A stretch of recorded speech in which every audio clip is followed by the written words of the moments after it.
Graças a essa variedade, eles conseguiram aumentar a produção e a qualidade. Banana ouro, nanica e banana prata eram as variedades que dominavam quase todos os 23 mil hectares da cultura no Espírito Santo. Mas 9 anos atrás, essa era uma atividade que estava ameaçada. A gente tinha ameaça das doenças e a gente tinha ameaça também de outras regiões produtoras que produziam produtos com melhor qualidade que a nossa e a gente não competia. Para achar um fruto resistente às doenças, principalmente do mal do Panamá e a cigatoca negra, que ainda hoje ameaçam chegar ao Espírito Santo, foi preciso desenvolver uma alternativa. Usando o pólen da flor da bananeira, os técnicos fizeram cruzamentos com diferentes variedades em laboratório. O resultado foi a banana Vitória. As primeiras mudas foram distribuídas aos agricultores em 2005. Cada produtor, então, estaria recebendo 200 mudas, no qual o Incapé deu o nome de pomar clonal.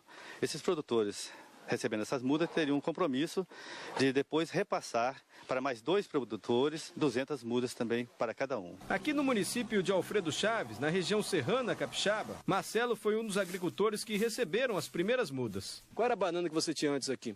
Era a banana prata comum, a pratinha e um pouco de nanica. E qual é o resultado, assim, depois de 8 anos? Foi muito bom. Hoje ela está produzindo um excelente resultado.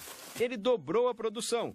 Antes, as outras variedades davam 14 toneladas por ano. A banana Vitória produz 30 toneladas. Os agricultores logo perceberam que esta banana, a banana Vitória, realmente era mais resistente às doenças, tinha uma ótima produtividade e a qualidade também era boa. O sabor da banana é idêntico ao da banana prata, que é comum aqui na região. Mesmo assim, nos primeiros anos houve uma rejeição do mercado, principalmente por causa do tamanho da banana. O fruto é bem maior que os outros. Parecia um diferencial positivo, mas aconteceu justamente o contrário. Sendo grande demais, o consumidor não queria. A solução foi voltar para o bananal e mexer no manejo. Eles reduziram a quantidade de adubo. O nosso produtor, acostumado com a banana prata comum, ele jogou adubo como jogava na banana prata comum. Por isso que ficou uma banana grande demais. O produtor, junto com os técnicos do Incapé, chegaram à conclusão ali de que adubando menos, você tem uma banana de qualidade naquele padrão que o mercado precisa. A banana Vitória ainda é maior que as outras, mas já é bem mais aceita no mercado. Para quem apostou nessa variedade, ela é a garantia de um futuro com boa produtividade, qualidade e segurança.